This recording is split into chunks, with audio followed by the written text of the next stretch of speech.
Você imagina Memórias Póstumas de Brás Cubas sem o Brás Cubas? Ou então Hogwarts sem Harry Potter? O Alto da Compadecida sem João Grilo e Chicó? É claro que não, né?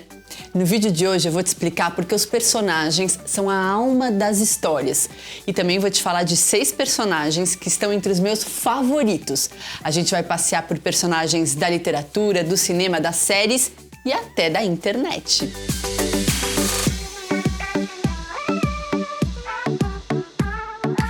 O primeiro ponto importante é que a gente conhece um personagem por 4 portas. Pelo que ele faz, pelo que ele pensa, pelo que ele fala e pelo que os outros falam dele. No cinema, no teatro e nas séries, a gente conhece os personagens principalmente pelo que eles fazem, as suas ações. Já na literatura, existe bastante espaço para a gente conhecer os personagens através do que eles pensam. Inclusive, existem livros que fazem uso do fluxo de consciência. A gente literalmente entra na cabeça dos personagens. Essas categorias não são absolutas. É claro que existem filmes que a gente acessa o pensamento dos personagens, como por exemplo no Beleza Americana, através da narração em off. I could be pretty pissed off about what happened to me. But it's hard to stay mad when there's so much beauty in the world. E também existem livros em que os personagens pensam pouco e agem muito mais. Por exemplo, Jay Gatsby, no Grande Gatsby, é um personagem que não pensa muito em comparação com outros personagens da narrativa, como o próprio narrador, Nick Carraway. Uma ideia-chave para a gente entender personagem é a seguinte: ele é revelado sempre que faz escolhas sob pressão. Quanto maior a pressão, maior a revelação sobre o caráter e a verdadeira natureza do personagem. Essa regra vale principalmente para os filmes, onde o tempo para se contar uma história é muito menor do que em um romance ou uma série, por exemplo. Por isso que cada ação do personagem precisa ou revelar alguma coisa sobre o seu caráter ou mandar a história para frente. As cenas onde o personagem faz escolhas sob pressão geralmente são aquelas que ficam na nossa memória. Eu vou usar um filme bem famoso para exemplificar esse ponto. Na animação da Disney, A Bela e a Fera, inspirada em um tradicional conto francês escrito originalmente por Gabrielle Suzanne Barbeau, a história gira em torno de um príncipe que se transformou em uma fera e de Bela, uma garota que ele aprisiona no seu castelo. Para voltar à sua forma humana, a fera precisa ganhar o coração de Bela e ser amado de forma verdadeira. Se ele não conseguir isso, ele ficará na sua forma animal para sempre. A certa altura do filme, depois da Bela e da fera brigarem muito e se desentenderem, finalmente eles começam a gostar um do outro. E a fera tem esperança de então ser amado e conseguir voltar na sua forma humana. Só que a Bela descobre que o seu pai está doente e sozinho longe do castelo, lá no seu vilarejo. Vendo o sofrimento de Bela longe do seu pai, a fera resolve então libertá-la. E é nesse momento que a gente conhece a sua verdadeira natureza, porque a fera está sob pressão, precisa fazer uma escolha difícil e corre o risco de nunca mais voltar à sua forma humana. Libertando Bela, o personagem se revela altruísta, capaz de pensar nos outros além de si próprio. Se o personagem precisa fazer uma escolha em uma situação fácil, a gente não descobre nada sobre ele. Hoje eu vou pedir pizza ou hambúrguer. Não se trata disso. Ele precisa fazer escolhas em situações onde há muita coisa em jogo. Esse princípio das escolhas sob pressão funciona também na literatura. Mas aqui há vários outros pontos.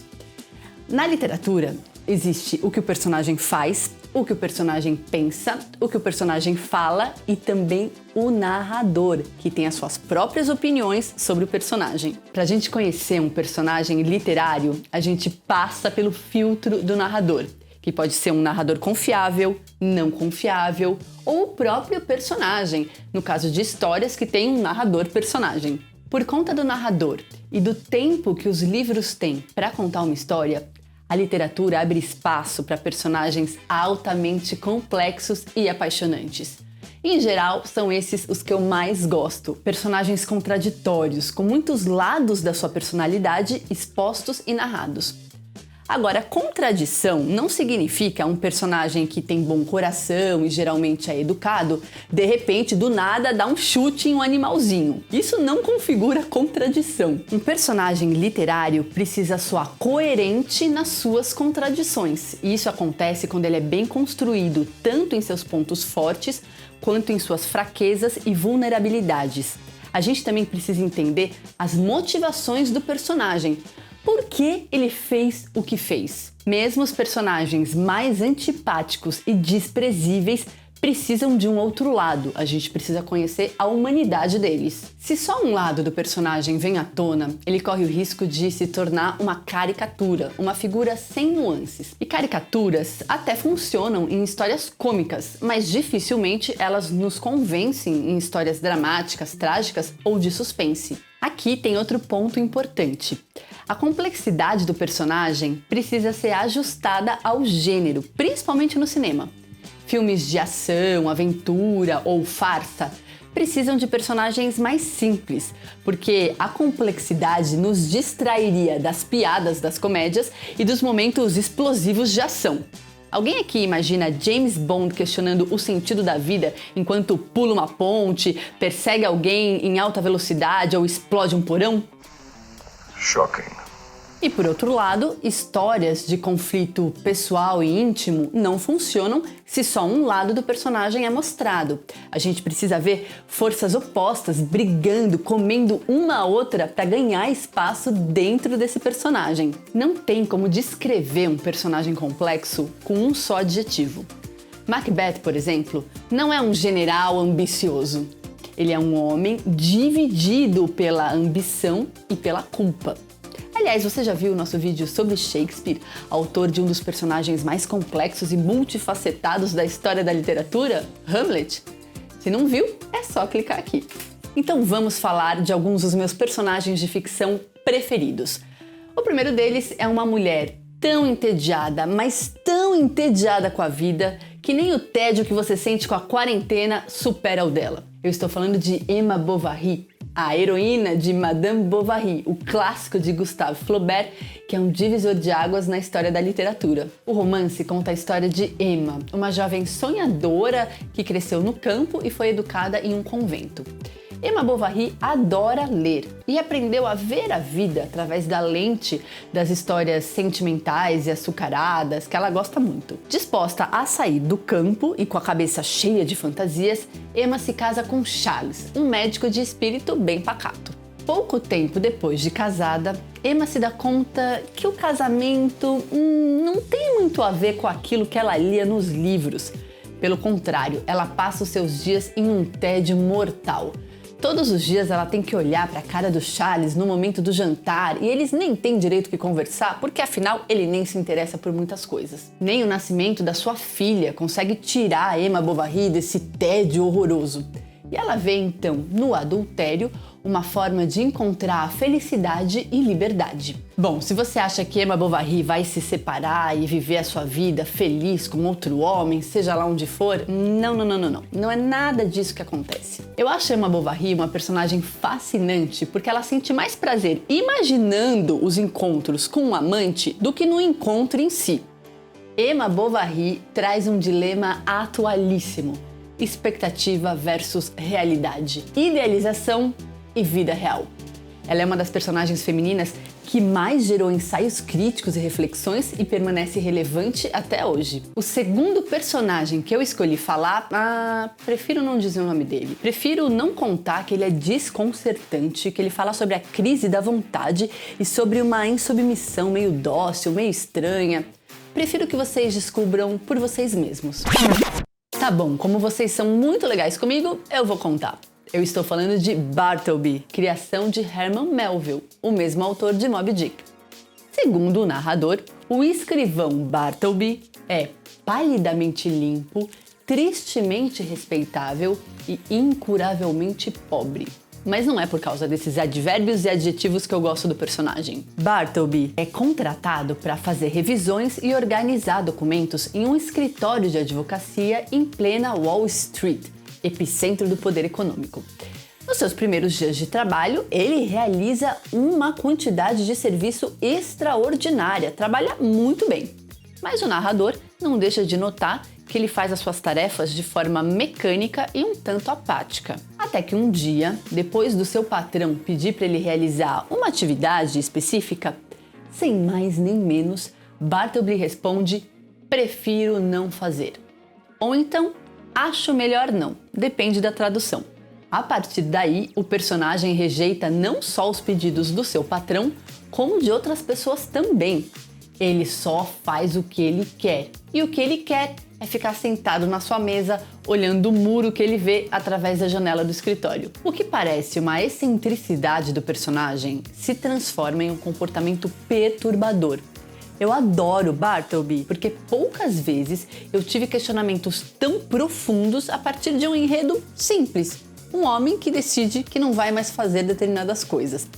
E o que chama a atenção é que a negação de Bartleby não é acalorada, eu não vou fazer isso de jeito nenhum. É uma negação, prefiro não fazer, tem uma certa polidez, uma educação desconcertante. Desconcertante, aliás, é uma palavra perfeita para descrever Leda, a protagonista e narradora do romance A Filha Perdida, de Helena Ferrante. Leda ganhou a antipatia de muitos leitores. Ela é uma professora universitária que resolve tirar férias no litoral da Itália. Lá ela conhece uma família de Nápoles, região onde cresceu, e acaba conhecendo alguns dos integrantes dessa família. Por conta desse encontro com a família de Nápoles, muitas memórias de Leda começam a vir à tona. E uma dupla em especial chama a atenção da professora. É uma jovem mulher com sua filha, criança, que por sua vez brinca com uma boneca.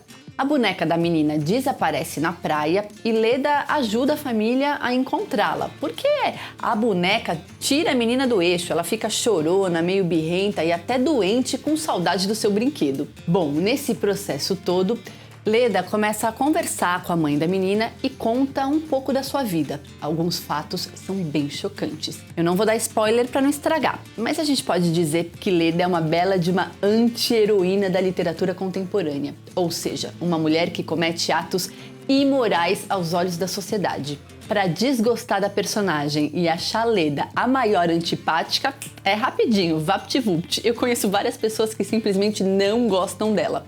Mas eu adoro a Leda porque ela revela vários dos papéis de gênero que são colocados em cima das mulheres. Falando em mulheres incríveis, uma das personagens do cinema que eu mais gosto é Lisbeth Salander, que originalmente é uma personagem literária do escritor sueco Stieg Larsson, mas eu a conheci no filme Millennium, Os Homens que Não Amavam as Mulheres, dirigido por David Fincher. Tudo aquilo que historicamente se associa ao feminino, educação, discrição, delicadeza, é o que Lisbeth Salander não tem. O visual de Lisbeth Salander é bem impactante, com seu corte de cabelo punk, suas várias tatuagens e seus olhos desconfiados. Mas por trás desse visual existe uma mulher que já sofreu muito e que aprendeu a se defender por si própria. Além disso, ela tem um cérebro que é fenomenal, porque a personagem é peça-chave para resolver o mistério do filme. O jornalista Mikael, que passa por um momento ruim de carreira, foi investigado por Lisbeth Salander, que é uma hacker. Ela foi contratada de forma sigilosa para bisbilhotar a vida do jornalista. E falando em bisbilhotar, você já bisbilhotou o nosso canal? Maratonou os nossos vídeos e se inscreveu? Não? Então o que você está esperando? Se inscreve no nosso canal, dá o joinha e ativa o sininho para saber quando tem vídeo novo. É sempre quinta-feira. Enquanto está sendo investigado por Lisbeth Salander, sem saber, Mikael aceita um trabalho. Ele vai investigar o paradeiro de uma mulher que está desaparecida há 40 anos e pertence a uma rica família da Suécia. Bom, Mikael acaba descobrindo que ele foi investigado por Lisbeth Salander e se surpreende com a quantidade de informações sobre a sua própria vida que ela descobriu. Então ele chega à conclusão que ela é uma ótima pessoa para ser sua parceira na investigação. Essa investigação não está nada fácil e tem a ver com crimes sexuais horríveis. A personagem topa ser a parceira de investigação do jornalista e é sensacional vê-la juntando as peças do enigma e chegando à conclusão de quem afinal é o culpado. Além disso, Lisbeth Salander protagonizou uma das cenas mais icônicas do cinema quando se trata de desforra com personagens abusadores e misóginos. Não existe a menor chance de deixar de fora desse vídeo o personagem que eu mais amo da série que eu mais amo, que é Mad Men. Eu adoro a Peggy Olson, a Joan, a Megan, mas é Don Draper quem conquistou meu coração. Desculpa a frase piegas, mas é isso mesmo. Só que ele não me conquistou porque é bonito, inteligente, rico, as coisas que supostamente as pessoas devem ser. Mas sim porque ele sintetiza aquela dor que muitas vezes a gente carrega dentro da gente. Aquela vontade desesperada de corresponder à sociedade na ilusão de que assim seremos amados. Don Draper tem tantos problemas de aceitação e de se sentir bem com quem ele é, que ele inventa uma outra identidade e mente pra todo mundo, dizendo ser quem ele não é. Don Draper é um personagem que fala dos valores da nossa sociedade, a busca pelo sucesso e reconhecimento, a sociedade materialista, o consumo. Além disso, ele é o personagem que fala algumas das falas mais bem escritas no universo das séries. What you call love was invented by guys like me to sell nylons. Concordando ou não com a visão irônica e um tanto melancólica de Don Draper sobre a vida, o fato é que ele é um personagem super bem construído, cheio de camadas e contradições. E apesar da sua vida glamurosa, Don Draper persegue a mesma coisa que nós, réis mortais. A gente quer se sentir bem na nossa pele. Outro personagem que eu adoro surgiu faz pouco tempo e ele não está nem nos livros, nem no cinema, nem nas séries, ele está na internet, mais precisamente no Instagram, que faz muito tempo deixou de ser uma rede social de imagens para se tornar uma plataforma onde diversos criadores mostram seu trabalho. A atriz e comediante Lívia Lagato tem vários vídeos com personagens hilários. Consuelo Dica Boa, Tiffany, Demônia, todos esses personagens são criação da Lívia e passam um humor crítico bem próprio, eu adoro. Meu personagem preferido da Lívia Lagato é o Bernardinho. Sério, eu dou risada só de falar o nome dele. Ele é um homem com uma autoestima, assim, bem elevada, que tem sempre uma dica sobre como conquistar as mulheres pelos aplicativos, quais as melhores figurinhas para enviar por WhatsApp e como causar um impacto com os nudes, mesmo que ninguém tenha pedido. Meu brother, Bernardinho na área, eu vou te ensinar como pegar gatinho no aplicativo, pega a foto mais maneira que tu tem e vem pro Bernardinho, meu irmão. Começa com foto de esporte, porque mulher fica amarradona em homem que sabe fazer coisa difícil. Tipo escala pedra, rema caiaque, pulo de paraquedas, já amarra o cadarço sozinho, tá ligado? Eu dou muita risada com os vídeos do Ben na Tinder e fico impressionada com a versatilidade da Lívia, porque cada um dos seus personagens tem um jeito próprio de se mexer, de falar, gírias únicas. É uma comediante que vale a pena conhecer. E a gente tá precisando dar umas boas risadas, né? Esses são alguns dos personagens que eu adoro, os personagens que me fazem rir, chorar, questionar, sonhar. Claro que eu poderia trazer muitos outros também, porque personagens são a espinha dorsal das histórias. Sem eles, elas não existem. Agora eu quero saber quais são os seus personagens preferidos. Vale personagem de livro, filme, série, HQ e até da internet. Também quero te convidar para seguir o Instagram da Antofágica e o meu pessoal, Livi Piccolo, onde eu compartilho as minhas leituras e descobertas. A gente se vê na próxima semana com mais um vídeo. Tchau!